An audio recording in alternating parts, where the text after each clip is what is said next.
I love that it tells me it's being live streamed. Yes, so we're also delivering this over YouTube for those who have Zoom blocked. Welcome. I can see the numbers are ticking up as people are joining. Sorry for those who are here early. You're going to hear me say this a few times, but we'll probably be kicking off in a minute or two. Just give everyone a chance to join. If you want to share in the chat where you're joining us from, where you're dialing in from. Judith, where are you today Where am I? That's a very good question geographically? because I've just come here to Oxfordshire via Iceland from Toronto, where I was visiting with family. So it's been a crazy whirlwind of a day for me, and I'm a little bit, I don't know, jet lagged, exhausted. There was gin on the flight as well, but that was like 17 hours ago. So I'm sure it's only performance enhancing. So, it turned different colors. oh, was it the puffin one? Blue. Yes, Yes. yeah, yeah. Sorry, that makes me sound like a gin aficionado. It's not. I went to Iceland last year. That's the only reason why I know. And if you went by Iceland Air, it's one of the ones that they offer on the flight. And who could say no to a color changing cocktail? Yeah, it Um, was tasty. It was nice.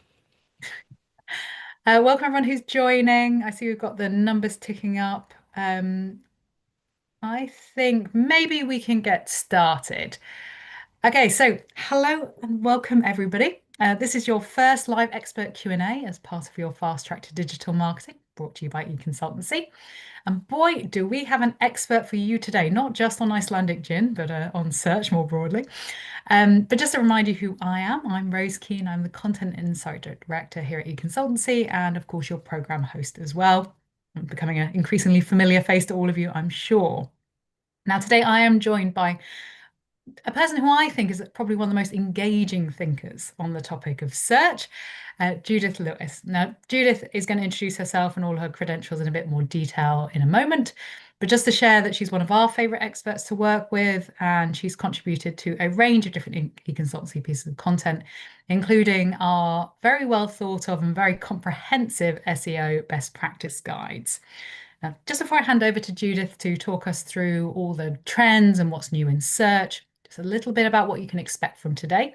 So I'm going to hand over to Judith in a moment and she will talk us through a presentation covering all the latest updates in search and all the things you need to be aware of. After then, we are going to do a Q&A. Now, I highly encourage you to participate in this. Judith is a real expert. It's a great opportunity to pose any questions, queries, challenges you might have.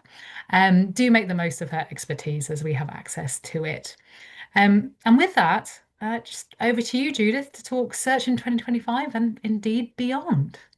Fantastic. Thank you very much. So, for those of you who don't know me, you can, of course, use the search engine of your choice to check out who I am. But just for your reference, this is a little bit about me. You can see here that I've got credentials running back a quarter of a century, which sounds really impressive, but just makes me old. I do speak across the world on digital marketing. So I do more than just organic search, but that's because all of the channels really work best together rather than in separate silos. So I'm actually going to be speaking on how to get yourself an AI and AIO and similar LLMs on Friday in Slovenia, having just come from Toronto. So it's a fun life I lead, and there's a lot of jet lag in it. But this is, you can read this at your leisure as well because you'll have access to these slides, so you can pick them up later. The contents today, I just want to just very quickly run through the fundamentals because they are so important. A lot of agencies and even in-housers, we can get caught up in doing things because we're pushed into them. But if we don't get the fundamentals right, nothing else is going to work. Then I want to go through some of the latest updates since the guide came out, a little bit on AIO, AI overviews, something called AEO, answer engine optimization, and GEO, generative engine optimization, or Georgia, depending on where in the world you're from. Then some tools and the future because it's getting increasingly crazy and it's changing at a pace.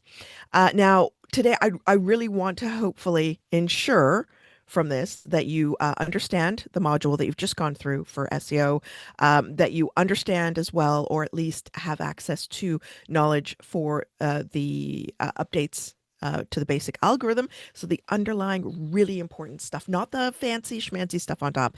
I'm hoping you'll understand how LLMs, large language models, and AI overviews, those are in Google, are reshaping search and behavior, and just know how to stay up to date and how to access information about the future. So the fundamentals. Now, hopefully you all know this.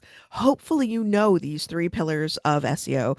Hopefully this is firm. But if you have any questions about these, you can ask me. If you've got agencies that are pushing you in a particular direction or a boss, you can ask me anything. I can do all of them. I have a hard code background, so I have programmed my own websites from scratch. Back in the days when an HTML only website was actually a viable thing. So, technical SEO is, I call it all or nothing. If your website is not able to be seen by a crawler, like from Bing or from Google, the software programs that make connections to your website, scrape your content and then analyze it, then you're not going to appear in search or AI overviews or anything really. So you want to be careful of that. One of the things that I haven't emphasized in the past, but is now coming to the fore as being super important, is we tend to use JavaScript, or the platforms we use tend to use JavaScript. This is not accessible by large language models that do their own scraping. So it is super important that you actually are aware of JavaScript and its impact. Back in the day when I started, after I started, when JavaScript became available, it was actually a big problem for the search engines. They overcame that. However, large language models like ChatGPT are not there yet. And so you do need to make sure that this is possible to be seen. I think later on I mentioned that Screaming Frog is a really, really, really inexpensive tool that you can use to make sure your site can be seen. Lots of people get this wrong. Okay, it's not easy. It's not straightforward. But hopefully, from the section you've read, you feel comfortable with it. Most important, the prioritization of technical stuff has to make financial sense. Content. Hopefully, you're all comfortable with the idea that there's no ideal length. There is no ideal keyword density. It's not a thing. Content has to be there. It should not be AI written. If you utilize too much AI written content, because it uses mathematical cadence and tokenization in order to break it down into usable, understandable units, unfortunately, that can be also seen by a computer. It's hard for humans to see, but computers can. So I would not recommend overly relying on that, because it can and will cause your site to see a suppression in ranking for the pages that are AI generated. If too many pages are AI generated, you could see a suppression in ranking across all of your pages. It's really, content is really important, because without content, it is a struggle for Google to understand us, and you will not rank, so to speak. You will not appear in large language model answers. So really think about that. And also, back in the day, because remember, over 25 years, we used to think about funnels like top of funnel, middle funnel, bottom, and that's direct to sale page. No one does that anymore. People are coming in at all points in the funnel. It's now just a continuous loop. So don't try to break out of that funnel thinking. If someone's trying to push you into it, you can always classify your content that way. And there are lots of lots of pages on the internet to help you classify your content like that. So I won't get into it now, but you can do it if you're being pushed to do it. But make sure that you think about other points in the funnel in your content so you can push people in different directions. And links. Links are the thing that drives the web. Lots of people will try to sell you links. Be very careful.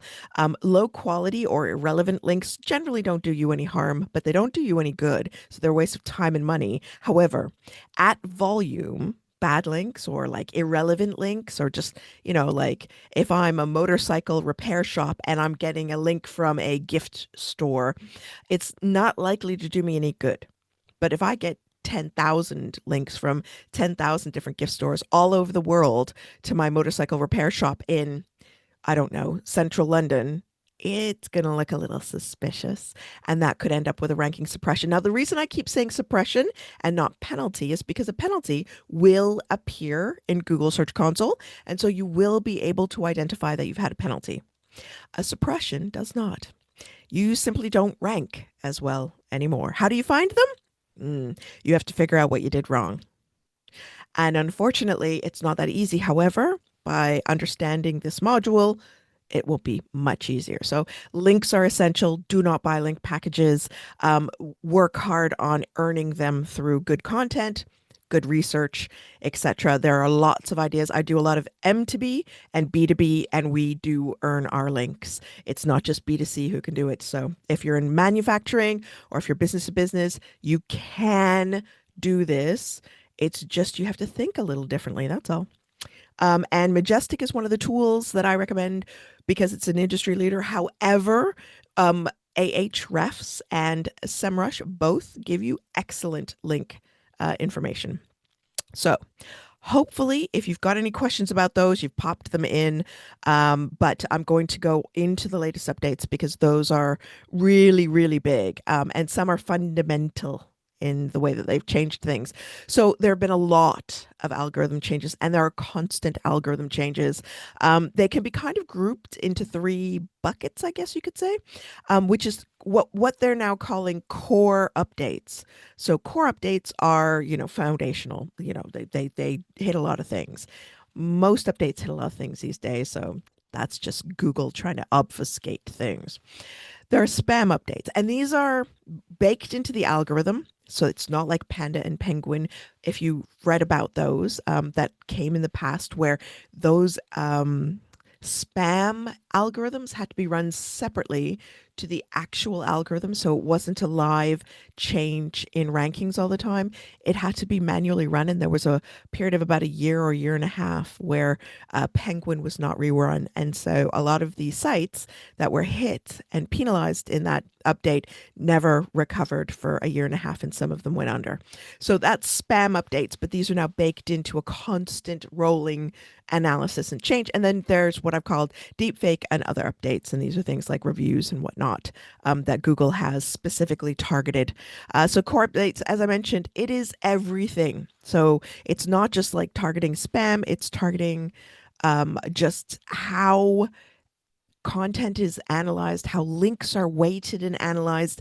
It is a fundamental rethinking almost of part of the algorithm. No one could ever redo all of the algorithm. First of all, because there is now machine learning in the algorithm since RankBrain came along. So it's really difficult, as I mentioned, since RankBrain came along in 2020, for even the engineers to understand why things rank where they do. So if it's tough for them, imagine what it's like for a specialist. So I totally understand when sometimes agencies get it wrong, but hopefully with this course, you'll understand how we weight the changes we want to make, and also things that actually make financial sense. And really, my biggest focus in SEO and in digital marketing in general is it needs to make financial sense. So if you get hit by a core algorithm update, it means you were playing possibly a little fast and loose, or there were things that were wrong, possibly technical SEO things that are wrong. Although I have helped clients out of spam update stuff, which I'll get onto in a second. So everybody sees personalized results. Don't sweat it. You're seeing something different from your boss or your manager, and you're seeing something different from your customer, whether you're lead genning or not. Spam updates are specifically about spam. So one of my clients, they had hired another SEO agency who built a lot of bad links, and they got penalized. They moved to a new domain, redirected everything, and that penalty flowed through those redirects. So please, if you get a penalty on a domain, you've got to just let it lie and build from scratch. Do not redirect that content. Build new. So spam, it really is quite serious. They're trying to get rid of stuff out of the index that they're not happy with, right? We don't like it when we get spam in the index. Why would we want to put it in? And other significant updates. So things like I mentioned deep fakes, where Google is looking at trying to identify and eliminate what is considered to be a deep fake. So like fake Barack Obama saying that he endorses ring lights for the best light to use on a webinar or or whatever. There's also the parasite SEO, where websites were selling space on their site. So saying, hey, pay us and we'll let you put your content up with a link to your page because we have forever authority, naming no names, verbs. Um, no, they did not tell me I could say that. So I didn't say anything. But it's being penalized now, specifically being targeted. So this is where Google is specifically targeting something. Unlike core updates, where it's just general reorganizing how things are weighted, these are specific and they're specific targets. So we don't want to be on the wrong side of that. Also, we've got the review update. So I don't know if you've ever noticed and you're like reading reviews and you're thinking, there's like 6 5-star reviews and they all have similar names or something like that. And you're thinking, maybe, I don't know. This is actually a way of trying to increase something called EEAT. We'll look at later. And what this update did is try to lessen the impact, positive impact of questionable reviews. So bad actors, as they call them, people who are faking reviews. Now, of course, as we all know, as marketers, it is against the 2008 Consumer Protection, and there's also the similar for business, Protection from Unfair Trading Practices regulation, which does make it an offense to not disclose a commercial relationship and give a review. So please don't do that. And also the helpful content update. So where they rewarded quality content.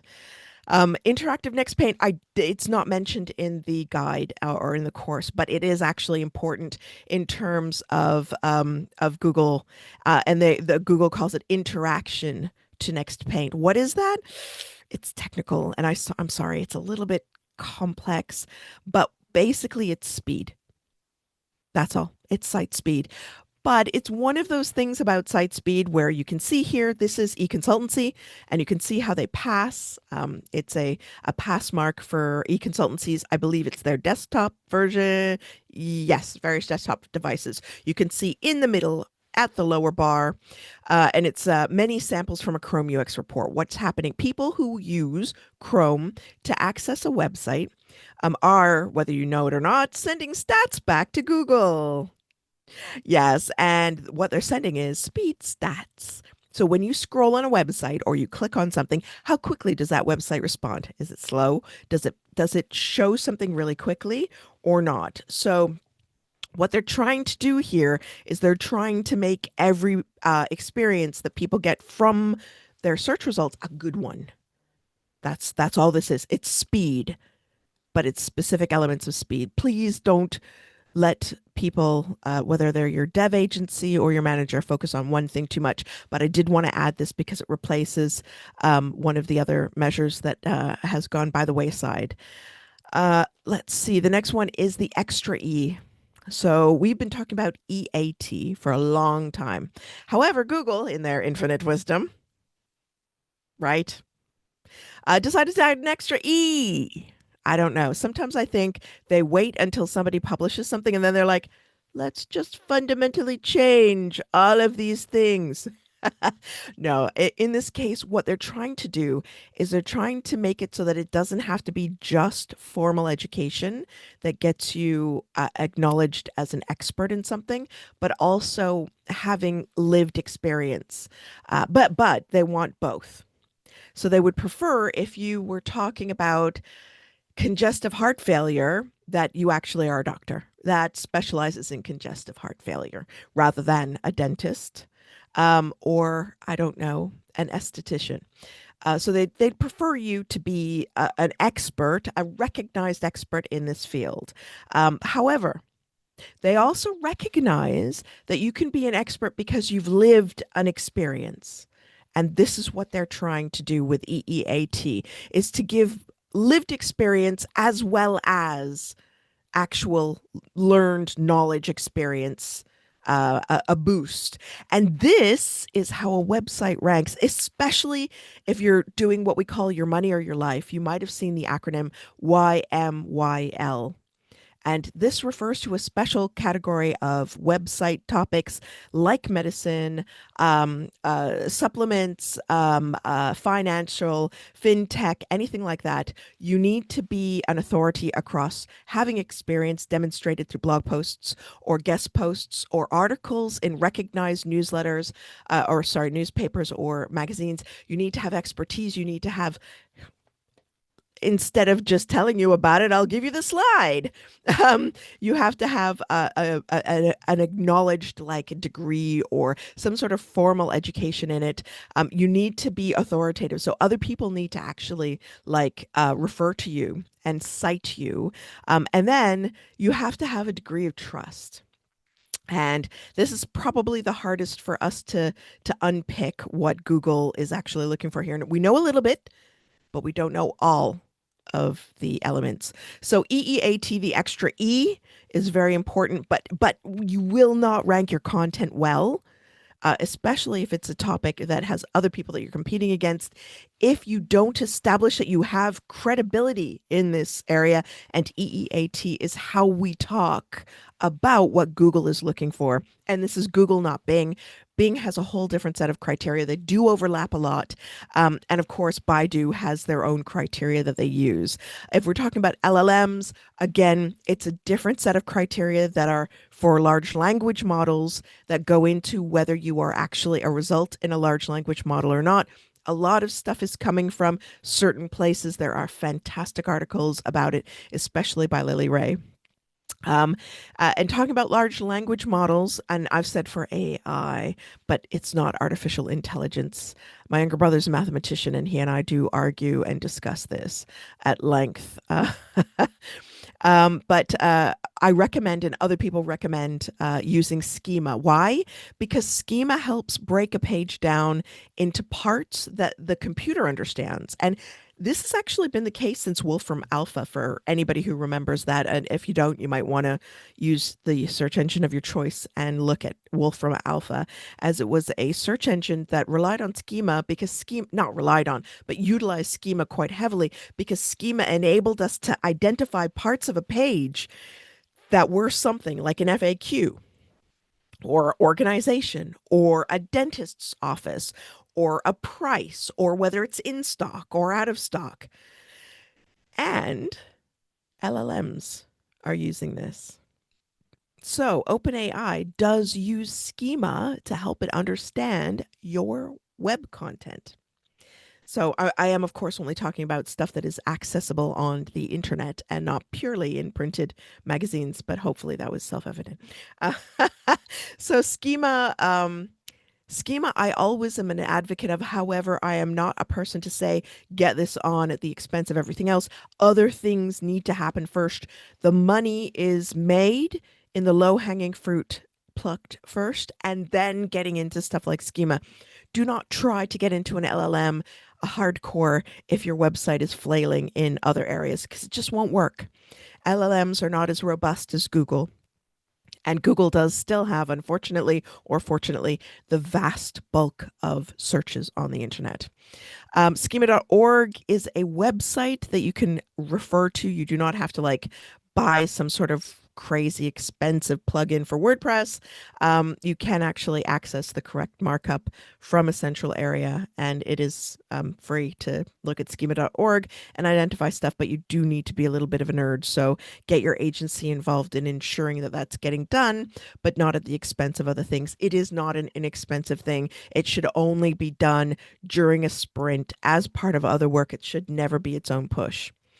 Something that just happened like last week that is going to have an impact. Now, normally I wouldn't talk about minor things like this. Google stopped supporting and num equals 100. What is that even?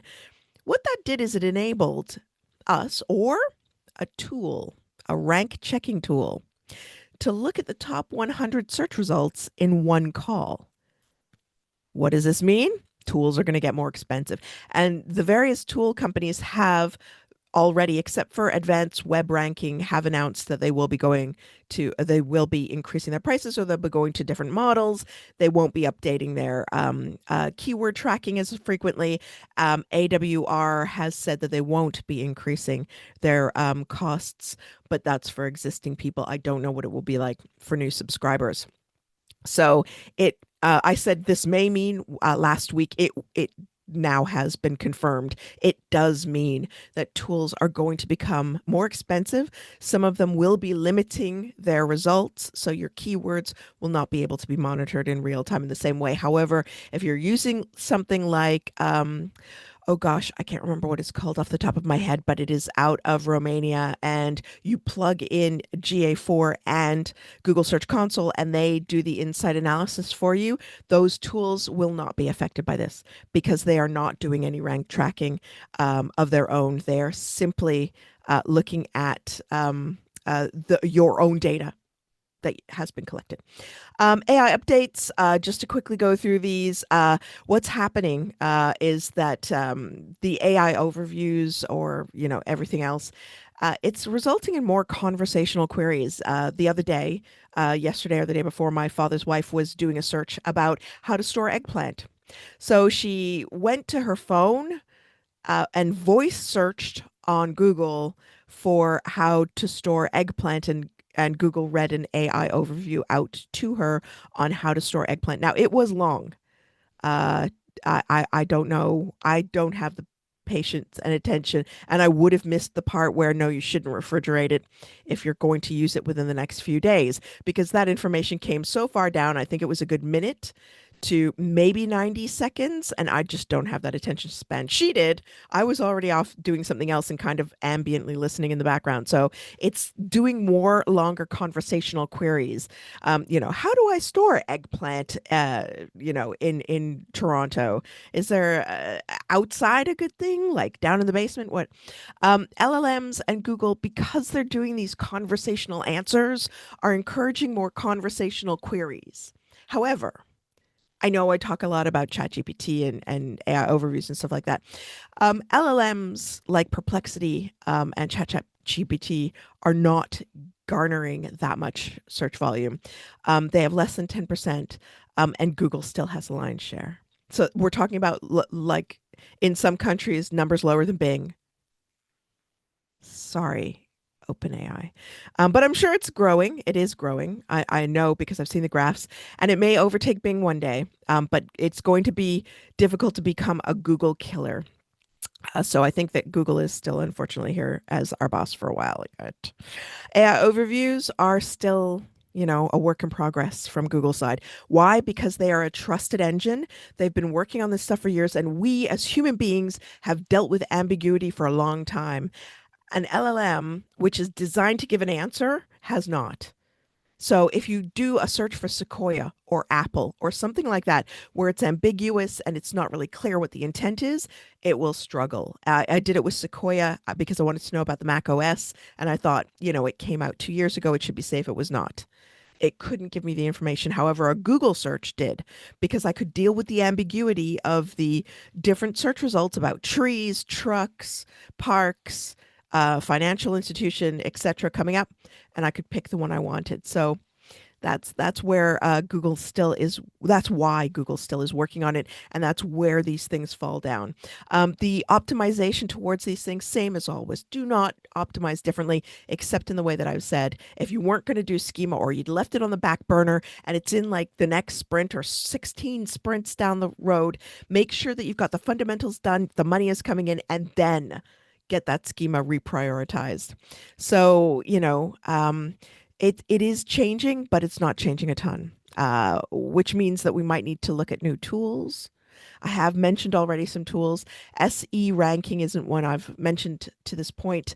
They are adding some AI result tracking. They're also looking at prompts that would work as far as your own brand is concerned. If you want to see how your brand is represented in LLMs, I've just started playing with it. It is a little bit clunky, but it is really, really interesting. And people are still looking at this because OpenAI is not giving you data. You have to figure the data out on your own. However, you can use GA4, as I mentioned in here, a tool called SEO testing has a way to pull that in automatically, make it easier. However, you can do it for yourself for free, so to speak. I mean, time is money, but you can do it in GA4. There are some great guides online, and then Ahrefs and SEMrush, as I already mentioned, are already looking at offering tools to track your visibility in AI overviews. That is Google specifically, not ChatGPT or Perplexity or anything like that, which is what you'll see traffic from in your analytics, but you won't see the key phrases, so you won't see the queries that send them. It's really difficult to measure because it's not about keywords. We're not doing blocky things like best chocolate London. We're now saying, hey, Google, or whatever. And maybe I should not say that too loud because some people may have their phones out. What's the best chocolate in London? And we're having a conversation with our search engine. But Nielsen data, and I do trust Nielsen most of the time, is showing that people are they're using Google. So Google's not dead yet, folks. Which brings us to the future. And of course, your questions. I hope lots of questions that I can answer would be helpful. But, I'm opinionated, so I will opine on anything. The best way to stay ahead is to read the news. If you want to get super geeky, SE Roundtable. Now, I say super geeky because there's a lot of noise. They'll be like, "Oh, I've, the this forum is suddenly going crazy with people's rankings all over the place. Maybe it means there's an update." And that's the kind of thing. So you can't always trust that something is actually happening, but what you can see is what people are experiencing. Sort of much better is the google.com blog for information about updates. Search Engine Journal is a good place, but it is US focused. So they do have some good articles, though. And I believe Lily Ray does publish there amongst others. And SEMrush, the SEMrush blog I've mentioned because they do some interesting research, but please just be careful not to just read the outcome. Look at the data for yourself because sometimes all of us read data and we see different things. And I think because these research papers are really rich, you will see different things in these research papers than maybe has been shared as a potential outcome. So, thank you very, very much for that, for your time. Hopefully, I've not gone too quickly. There is a lot going on, but I have fun with search marketing, so hopefully you will too. Fantastic. Thank you so much, Judith. I mean, man, I know there's always a lot of stuff going on in this landscape, but it does feel particularly active at the moment. Now, I'm again going to encourage everyone to use the Q&A function, share any questions you might have with Judith. I know there are a couple of areas there that I'm sure have got some people thinking or have come up probably in discussions that you're having. So do ask any questions you might have. But first off, I'm going to ask one of my own. So a topic I know that has been coming up quite a lot in the conversations I've been having with sort of senior folks is about GEO or AEO, whatever acronym you kind of prefer. I know they are slightly different, and how they should be responding to that. Now, I'm sure we're both aware of the fact that senior leaders do tend to like the newest and the shiniest thing and maybe get a bit obsessive with that. So, if the people on the call today are tackling similar conversations with perhaps their leadership, what would be your advice to them? It's about the money, really. So I guess for me, the first thing I would do if I was being pressured on getting into AI overviews or, what do we need to do to get into this new chat GPT thing? I would look at the numbers coming in on GA4 because hopefully you've got GA4 or you might have one of the other search kind of monitoring tools for your own data. So, what have you got coming in, and really what percentage of your traffic is coming from there? I just looked at one of my clients, and we're only making about £1,000 on a week when it's in the tens of thousands of pounds. So it's a tiny, tiny fraction that's coming in that we're making sales from on that. And so if your analytics is set up for it, because obviously it has to be set up for it for you to see the money you're making from various AI tools, you can see and make the argument and say, well, we had 6 whole clicks from AI overviews right now, and we're currently this sprint working on some stuff that's going to get us even higher in Google rankings because we're fixing some latency issues. There's some legacy code that is just slowing the site down. We're fixing these things. The site will speed up. That will give us a higher ranking. People, when they click, will be more satisfied, and that's going to make us more money than really pushing into this. However, also have that answer about, and we've got the schema in, sprint 3 in Q4. So there's not a problem. We're already on it, boss. We already know what's going on, and we've already scheduled this to go live. So there are things that you can have at the ready. Just know your numbers. The CEO or the MD or whoever, they're going to be impressed if you give them the numbers, if you have them without them even asking, and you're already taking a look at it. And then they come and say, I just read this article that says the future of search is Chat GPT. What are we doing? And you can say, well, it just so happens that we are actually already looking at this. We're not doing too badly right now, but it's not making us any money. We're getting lots of clicks, but no sales. So, what we've decided to do is put into a sprint some fixes to speed, but then we're going to look at schema. Schema is essential for this, and that's why we're doing it. So, you've got your answer. I think that's brilliant. I mean, also, what you've done is given your, let's say, CEO, an argument for when he can sound smart as well when he's talking to his fellow CEOs, I presume over some whiskey and maybe a cigar. Um, that's brilliant. Thank you. And when you were doing your introduction, I love the fact that you talk that actually, you love search, but you're actually sort of across digital marketing. Now, I'm sure actually a lot of the people on the call today um, have that more sort of a cross digital marketing kind of position or area that they're moving into. So, given that, what would you say if you don't necessarily work in search, but you probably have to work with the search team? What are some really good questions or sort of topics that you can discuss with that team so that you can understand what's going on and then also how you can support that? Yeah, I think if you're not, so if you're in a different discipline, I know that digital marketers can be a little bit not precious, but protective of their areas, if they're SEOs or if they're paid marketers, and it can become too siloed. So if you want to work across, I would say, hey, I'm in paid marketing and I know that things go better when landing pages are well optimized. How can I support you in ensuring that what we're doing helps you and that what you're doing helps us?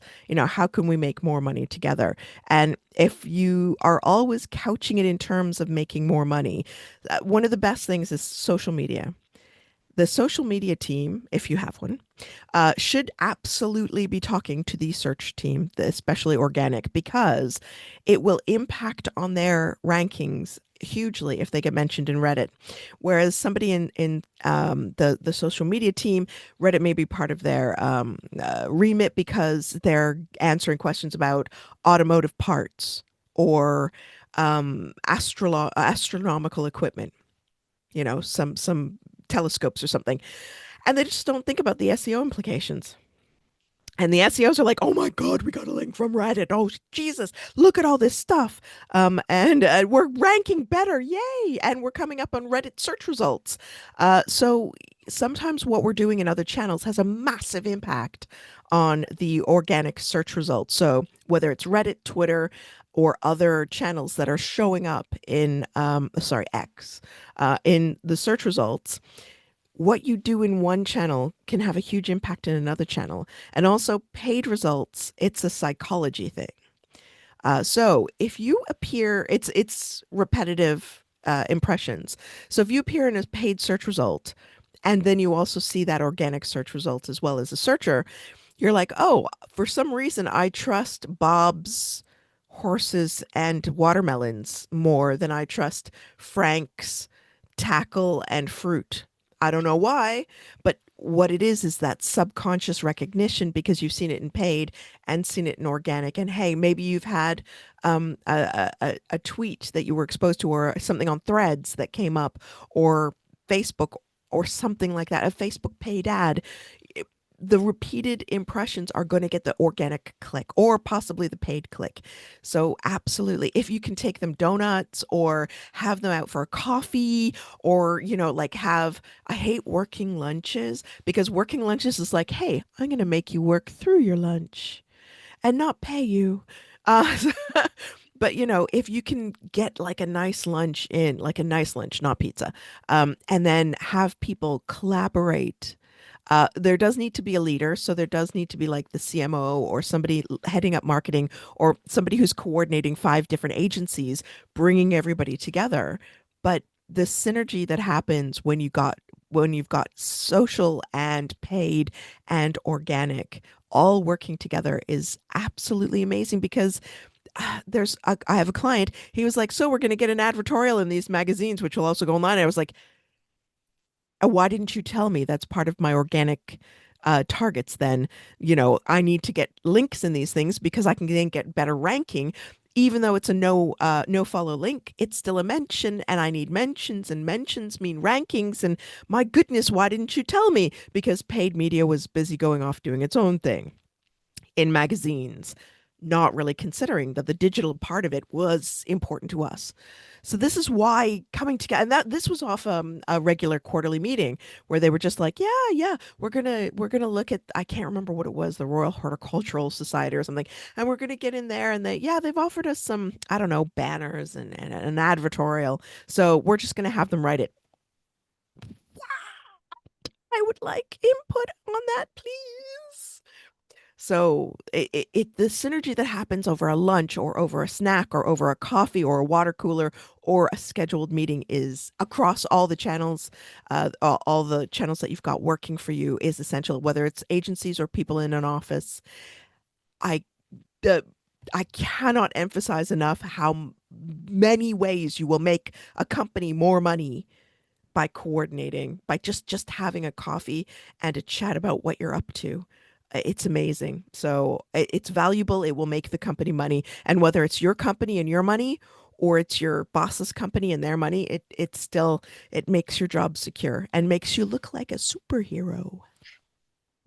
I mean, I could not agree more. I mean, I feel like actually whatever area you're working in, collaboration is incredibly important. And the importance of just having chats with people is incredibly important. And, if your organizational culture doesn't really support that, then I think sometimes building it in, being like, right, you're my equivalent in this team.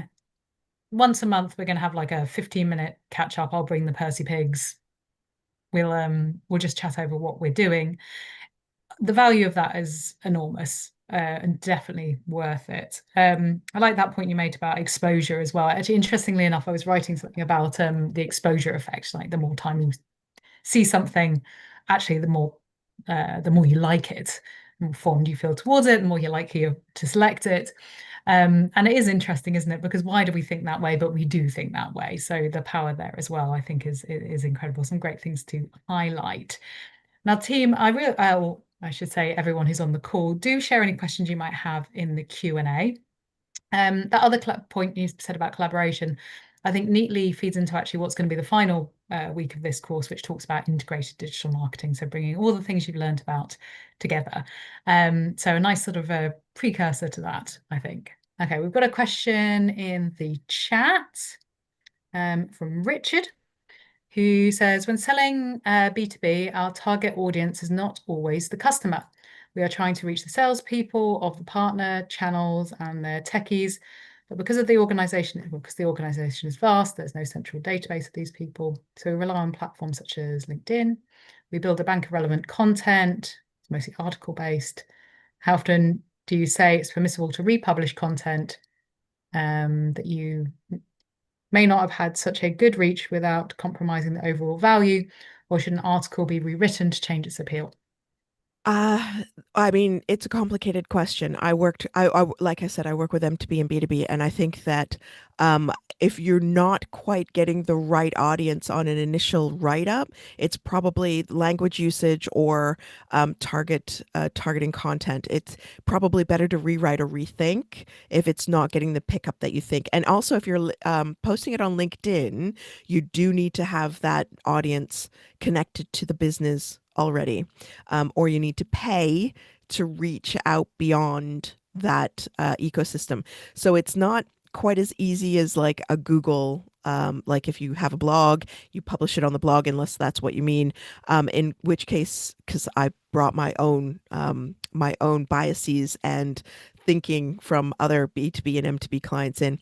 If you're using a blog, do not republish the same thing twice at all, ever, please.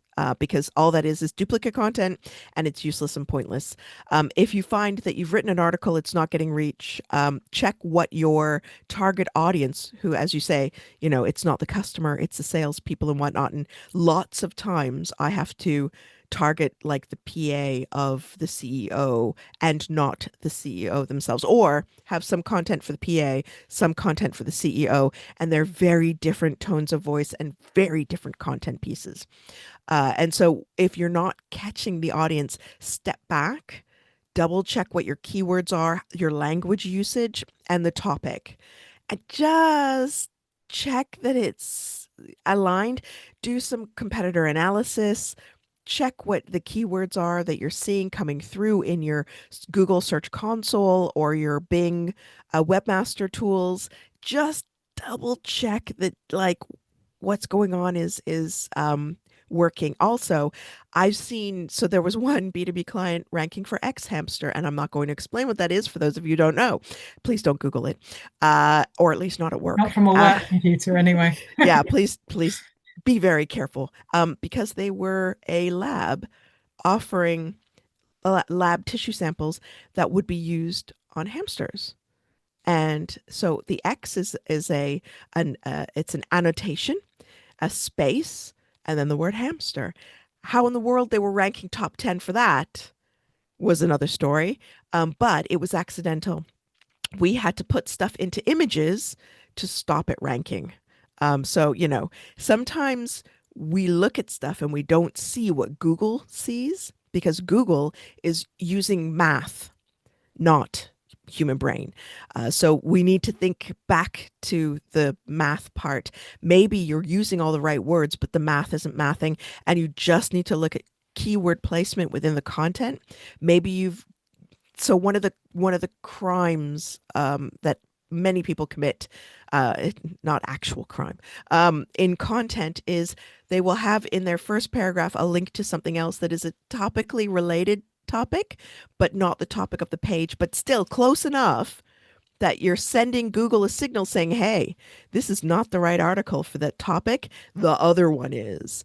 And if you've done that, it could be that you're not getting the reach because you've told Google it's something else. Google isn't loving that article as a result. It's not ranking well. You're not getting the eyeballs on the article. However, if you got an article already in a blog, you're looking at X, Twitter, you can republish that I'd say every week. So what I have a spreadsheet and I load it into a tool. We use Sendable. I also use other tools, and that will automate the resending of existing articles in a like in case you missed it kind of tag, and then colon, and then the article title, and then the URL with a linked image, and that can just be uploaded, and it just goes on and on. On Facebook, not that often, please. It will get too spammy too quickly. So not every week. I would say every month or two, or at a relevant point in the sales cycle. And then on LinkedIn, I would be much more cautious. I would be much more conservative. I would do it once a quarter max, maybe once every half for the article. If you're still not getting pickup on any of those platforms, you've got to maybe look at your audience, throw some money at it, see if you can pay to increase the visibility. And if it still doesn't work, really, you've got the wrong topics. But if it works, then you just start, moving along that line of reassessing and reevaluating the content in light of your personas. And I don't think I've ever published my simplified personas, but you can do a really super simplistic persona of who they are. So like CEO, what are their pressures? What are they, what problems are they facing? higher costs, whatever, and what social channels are they hanging out on, and what are your solutions? So what are you writing to? And just make sure that those personas are things that you're referring back to all the time when you make the content. So hopefully that makes sense about republishing. Don't if it's a blog. It's okay if it's social media and it's like referring to a blog, to if you're not getting reach in the blog and on social media, reassess based on your personas. And that, okay, so he said, good idea about the keywords and targeting the PA rather than the person. I will have a look. Yeah, sendable, I really like. It's just easy to use.